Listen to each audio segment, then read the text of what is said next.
저 동방에서는 천문학자들이 별을 보고 연구를 하는 중에 문득 이상한 별이 나타나서 그 별이 움직이는데 그 별을 따라서 가나안 땅에 오는 그 시간과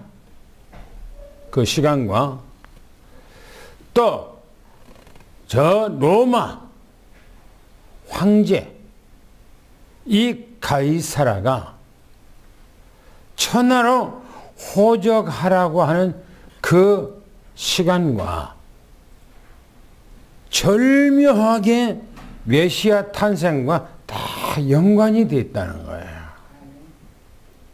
어떻게 그럴 수가 있어요? 동방 박사들이 예루살렘까지 오는 데는 수만리예요, 수만리. 그리고 로마의 가이사야 황제는 저 로마에 있어, 로마. 그런데 로마 황제가 천하로 호적하라라고 했을 때에 바로 마리아가 잉태돼서 예루살렘으로 만삭이 돼서 올라오는 그 시간과 동방 박사가 동방에서 별을 보고 와서 예루살렘에 걸쳐서 베들레헴에 가는 시간과 어찌 그렇게 딱 맞춥니까? 이게 하나님의 역사예요. 하나님의 역사. 하나님의 인도입니다. 그래서 오늘 서론을 보면 100% 하나님의 인도를 받은 사람하고요, 하나님의 인도를 전혀 받지 않는 사람과의 차이는 하늘과 땅 차이예요. 다시 말하면 천국과 지옥의 차이다, 그 말인 것입니다. 하나님의 인도를 받은 사람들은 보세요, 자기 의지나 자기 생각대로 움직이질 않아요. 결정을 안 해요. 한번 생각해 보세요.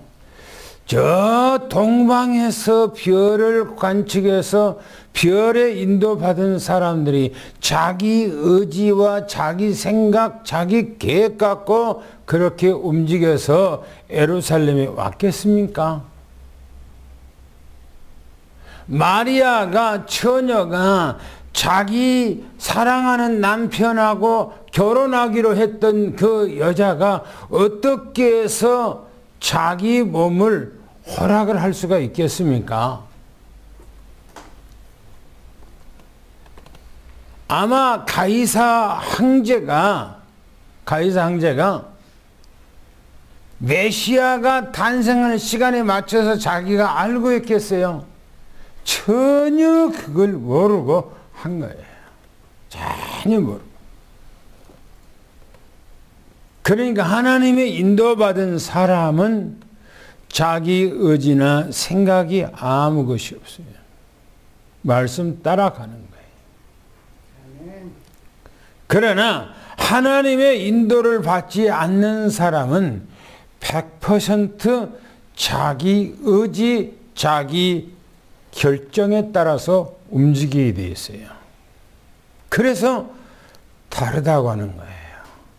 오늘 본문에 가서 이 부분이 여실히 드러나요. 그래서 우리는 믿음 생활하는 사람은 하나님의 인도를 받는 사람들이에요. 그게 믿음의 사람들이에요. 13절부터 15절까지 보면은 하나님의 지시, 인도를 받은 바로 요셉입니다. 요셉, 마리아죠.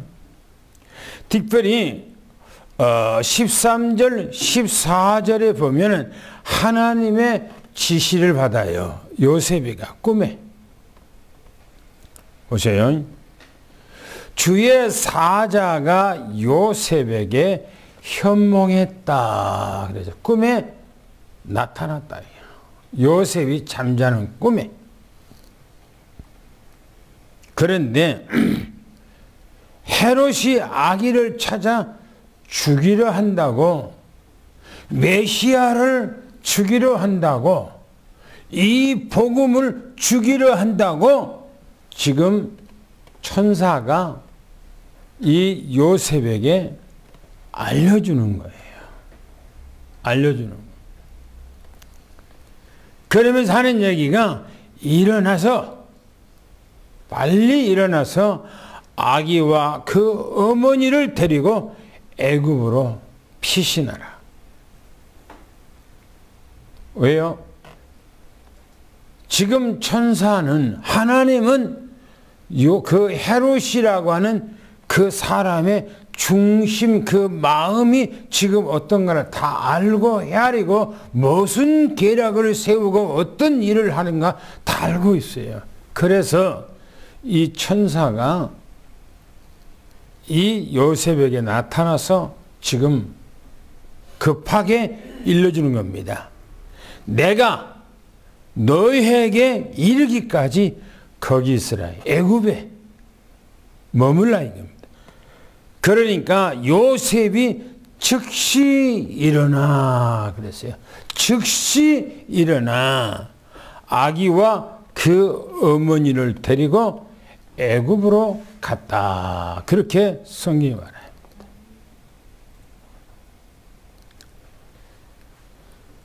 마태복음 4장에 가보면 주님께서 제자 베드로와 안드레와 야고보와 요한을 택합니다. 그때에 주님께서 나를 따라오너라 라고 말을 하니까 그들은 현장에서 자기 배와 자기 부모와 자기의 모든 것을 다 그 자리에서 버리고 그 즉시 주님을 따라갔다. 그렇게 말씀하고 있어요. 오늘 이 요셉도 천사의 지시, 하나님의 지시를 받고 즉시 행동으로 옮겼다. 지금 그런 얘기입니다. 그래서 애굽으로 내려간 그 이유가 15절에 그걸 말씀하고 있지요. 뭐라고 하니까 아기를 보호하기 위해서요. 요셉 자기 생명을 보호하고 마리아의 생명을 보호하는 것이 아니라 바로 아기를 보호하기 위한 거예요. 아기를 보호하기 위한 것은 예수 그리스도를 보호하기 위한 거예요. 그 생명을 보호하기 위한 거예요. 복음을 보호하기 위한 거예요. 할렐루야. 복음을 보호하기. 주께서 선지자로 하신 말씀을 이루려 하심이라 하면서 애굽으로부터 내 아들을 불렀다 함을 이루려 함이라 라고 그렇게 말씀하고 있어요. 말씀을 이루기 위한 거예요. 우리의 신앙생활은 내 요구를, 내 욕구를 채우기 위해서 신앙생활한 것이 아니라 신앙생활이라는 것은 바로 하나님의 말씀에 순종하고 말씀을 이루어지는 그 현장으로 가는 것이 우리의 삶이에요. 할렐루야. 이게 믿음이라고요. 그런데 두 번째 보세요. 이제 헤롯이 나오는데 악한 일에 쓰임을 받는 헤롯이에요. 악한 일에. 16절 18절에 그렇게 말합니다. 헤롯은 하나님 앞에 악한 일에 쓰임을 받는 거예요. 왜?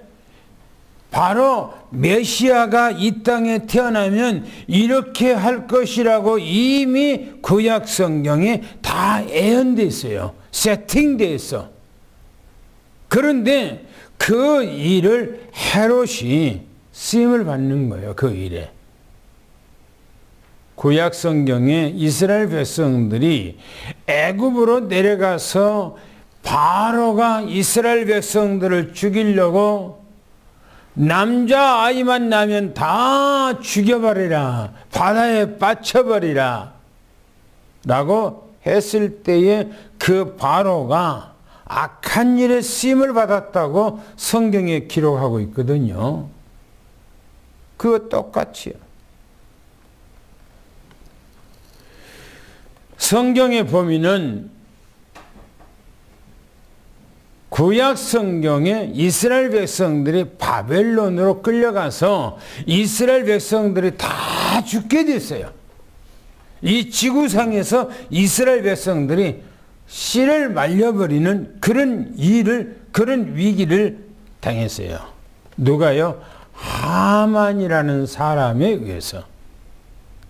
하만은 바로 악한 일에 쓰임을 받도록 태어난 존재예요.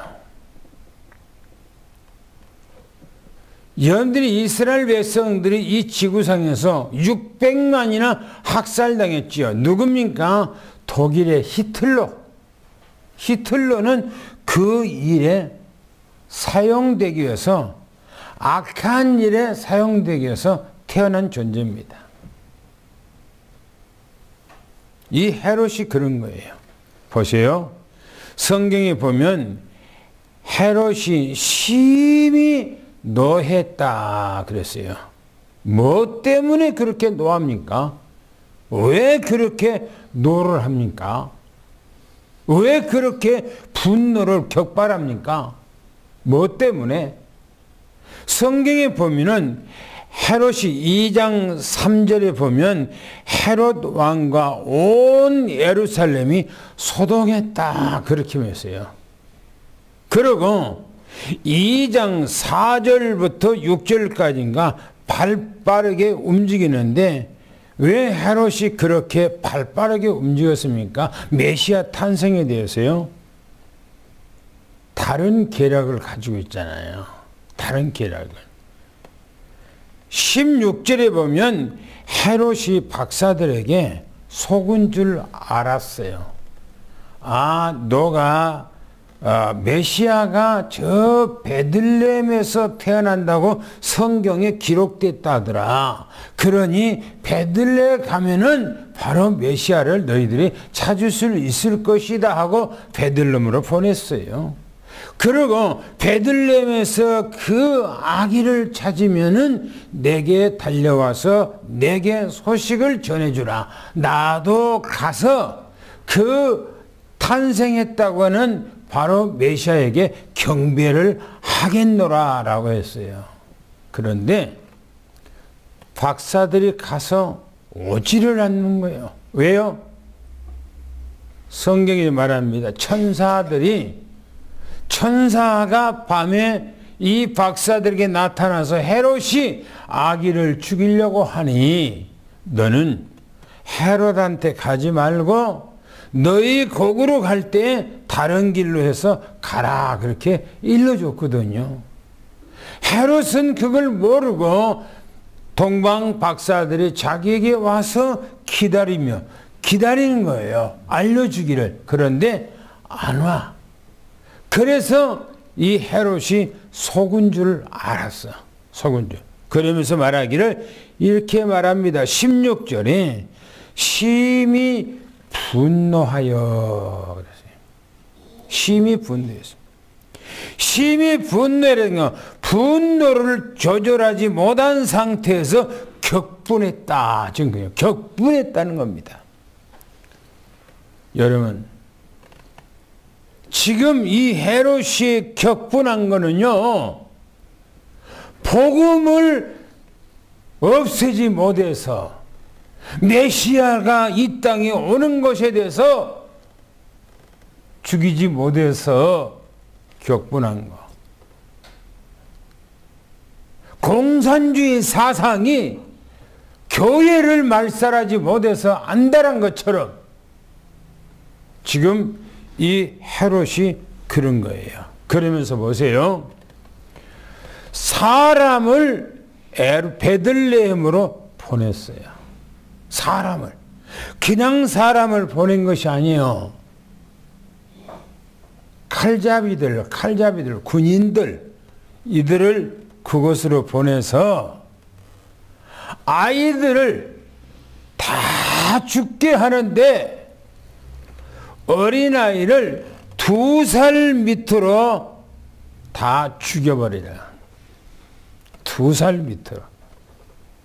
그래서 예루살렘에서 왕이 왕권을 가지고 보냈던 그 군인들에 의해서 2살 먹은 아이 그 밑으로는 다 죽여버렸다. 이 헤롯이 지금 누구를 죽이려고 하면서 아이들을 죽인 겁니까? 바로 이 땅에 탄생하신 메시아를 죽이기 위한 거예요. 이 헤롯은요, 완전 사단입니다. 사단. 메시아가 이 땅에 오시지 아니하면은 이 땅에는 누구도 구원받을 수가 없고, 메시아가 이 땅에 오시지 아니하면 누구도 저주 가운데서 해방받을 수 없고, 지옥 가운데 해방받을 수 없고, 모든 문제 속에서 해결받을 수 있는 것은 아무도 없는 거예요. 사단 마귀가 제일 좋아하는 것이 역사 속에서 뭡니까? 바로 메시아를 없애버리는 거예요.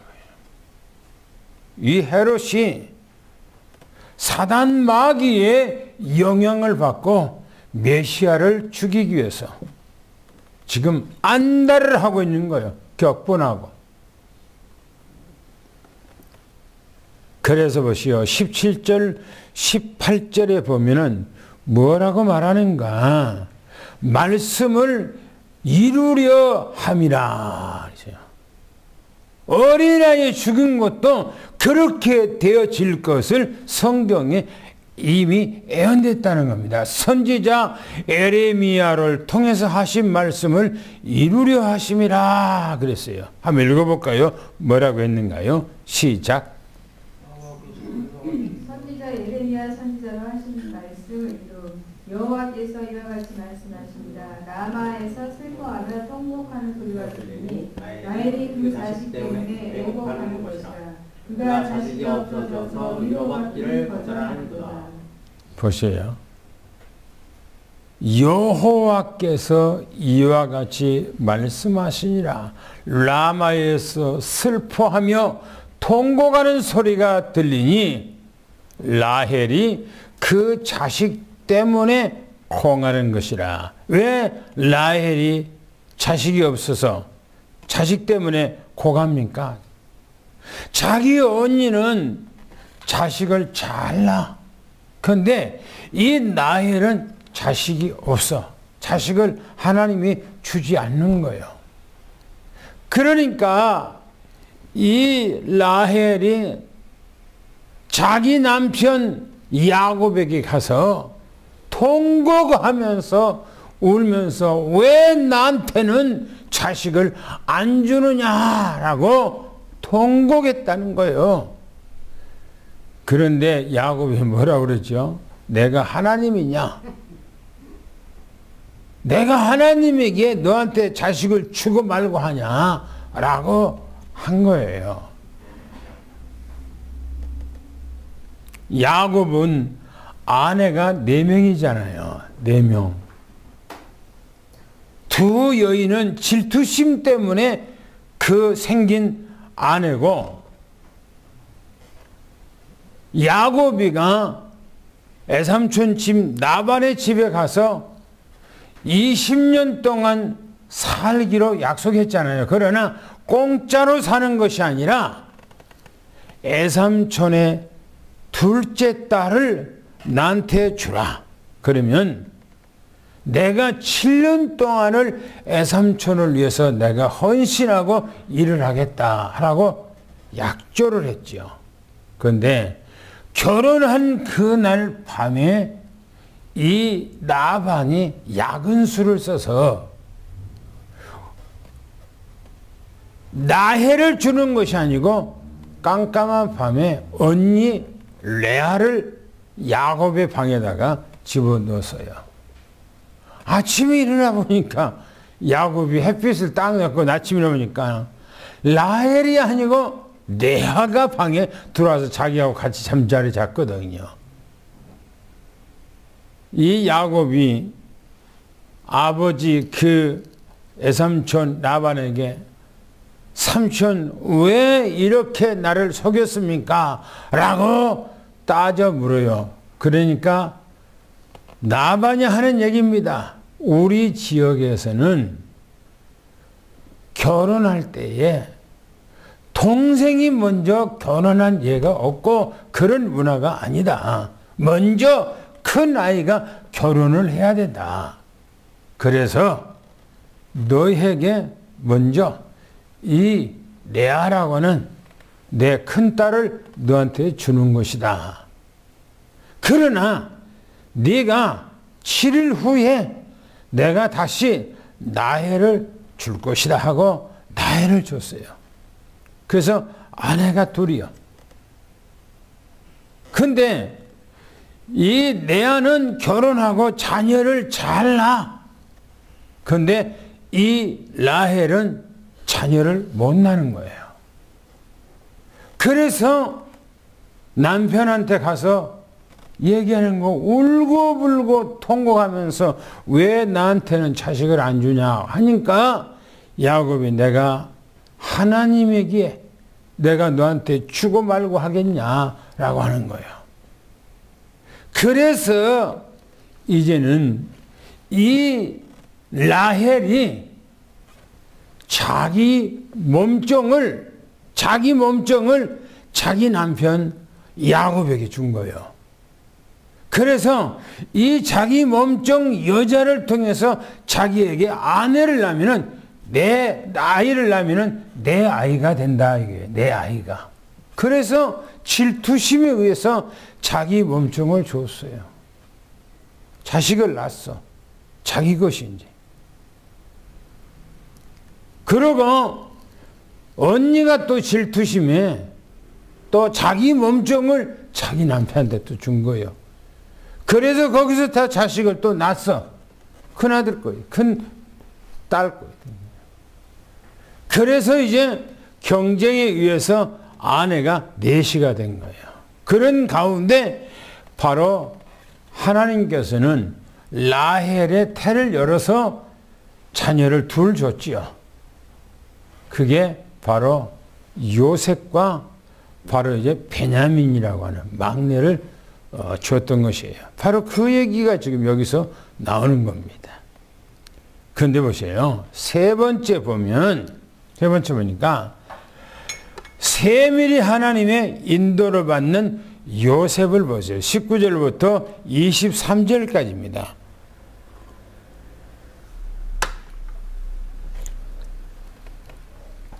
헤롯이 죽었어요. 예수님을 죽이려고 했던 헤롯이 죽은 거예요. 그런데 요셉에게 이제 세 번째 이 천사가 또 요셉에게 나타나서 현몽에서 일러주는 거예요. 성경에 보면 첫 번째가 마리아를 아내를 데려오기를 무서워하지 말라고 말했을 때가 첫 번째고, 두 번째는 2장 13절에 아기를 데리고 애굽으로 피신하라고 했을 때 두 번째고, 세 번째는 2장 19절부터 20절까지 애굽에서 일어나 아기를 데리고 예루살렘으로 올라가라 그렇게 말했어요. 그 다음에 22절에 보면 갈릴리에 이제 예루살렘으로 올라가려고 하니까 헤롯의 아들 중에 아켈라오라고 하는 아주 잔인무도한 그 아들이 예루살렘을 통치하는 왕이 됐다고 하는 소식을 듣는 거예요. 누가? 요셉이. 올라오는 중에 그 얘기를 듣는 거예요. 그래서 보세요. 목숨을 찾는 자가 죽었느니라. 21절 요셉이 일어나 아기와 그 어머니를 데리고 예루살렘으로 올라오고 있는 중이에요. 그런데 소식을 들어. 올라오다가 소식을 들어. 무슨 소식인가? 22절 23절에 보니까 아켈라오라고 하는 아들이 유대 땅에 바로 왕이 됐다는 거예요. 유대 땅에 왕이 됐다고 하는 말은 예루살렘이 바로 유대 땅 안에 들어있기 때문에 예루살렘까지 통치를 하게 돼 있어요. 그래서 아켈라오 무서워서 이 요셉이 올라가기를 힘들어하는 거예요. 근데 보세요. 헤롯의 아켈라오는 유대 지역을 통치하는 사람이고 헤롯 안디바는 갈릴리 지역에 통치하는 사람이고, 그런데 바로 밑에 네 번째 보니까 헤롯 아그리빠예요. 이 사람은 누구냐? 빌립보 지역의 통치자인데 바로 이 아그리빠가요, 성경에 보면은 자기 동생의 아내를 뺏어버려요. 그게 언제냐? 바로 예수님이 생존에 있었을 때예요. 그래서 뭡니까? 성경에 보면은 그 누가복음에 보면은 그 세례 요한이 막 책망을 하죠. 왕을 책망하죠. 그 책망하는 내용이 뭐냐? 사람들이 할 수 없는 그런 윤리 도덕에 아주 밑가는 그런 일을 어떻게 왕이 하냐? 자기 제수씨, 자기 동생의 아내를 어떻게 뺏어서 나의 아내를 삼을 수가 있냐라고 막 세례 요한이 지적을 하는 거예요. 그러니까 이 헤로디아가 자기 남편한테 얘기해서 저 세례 요한을 잡아다가 옥에다가 쳐 넣어버려라. 옥에다가 쳐 넣어버렸어요. 헤롯의 잔치 날 왕궁의 대수 신료들을 다 모아놓은 가운데 큰 잔치를 벌려. 그런데 이 헤로디아의 딸이 살로메가 춤을 추는 거예요. 춤을 출 때에 이 아그리빠 왕이 이 딸한테 하는 얘기예요. 자기 친딸이 아니죠. 헤로디아가 데리고 온 딸이죠. 그러면서 딸한테 하는 얘기예요. 네가 뭘 원하냐? 네가 원하는 내가 다 들어줄 것이다 라고 하니까 이 헤로디아가 옆에서 속삭거리면서 하는 얘기예요. 세례 요한의 머리를 달라고 해라. 세례 요한의 머리를 달라고 그래요. 그러니까 왕이 그 밑에 있는 군인들에게 시켜서 세례 요한의 머리를 가져오니까 세례 요한의 목을 따서 쟁반에다가 세례 요한의 머리를 가지고 오지요. 그래서 세례 요한이 죽은 거지요. 바로 그 악한 사람입니다. 이 아그리빠라고 하는 사람이. 그런데 이 요셉이 유대 땅으로 가기를 무서워하니까 바로 꿈에 지시한 대로 갈릴리로 가라 그랬어요. 누가요? 천사가 갈릴리로. 그래서 마지막에 보면은 나사렛을 통해서 나사렛에서 살죠. 예수님께서 바로 올라와서 나사렛으로 가서 나사렛에서 예수님께서 공생의 기간 동안까지 거기서 살죠. 그래서 뭐라 말합니까? 선지자로 하신 말씀을 이루려 하심이라. 뭐라고요? 뭐라고 얘기합니까? 다 같이 한번 읽어볼까요? 뭐라고 했는가? 시작. 선지자로 하신 말씀을 이루려 한 나사렛 사람이라 칭하리라 하심을 이루려 하심. 메시아가 이 땅에 태어나면 나사렛 사람이라 칭하리라 이게. 그래서 예수님을 부를 때 뭐라고 그럽니까? 나사렛 예수님이라고 하는 거예요.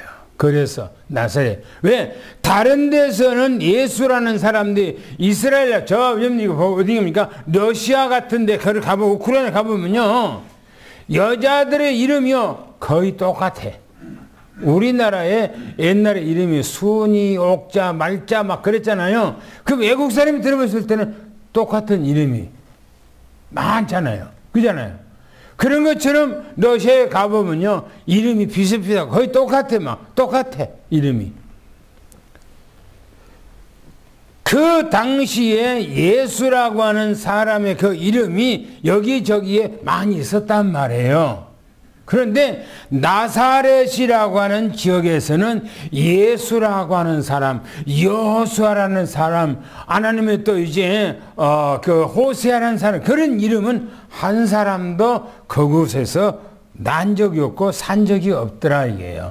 예수님만 그곳에서 거기서 성장했어요. 그래서 나사렛 사람이라 칭함을 이루려 하심이라 그렇게 말씀하고 있어요. 그렇게 보세요.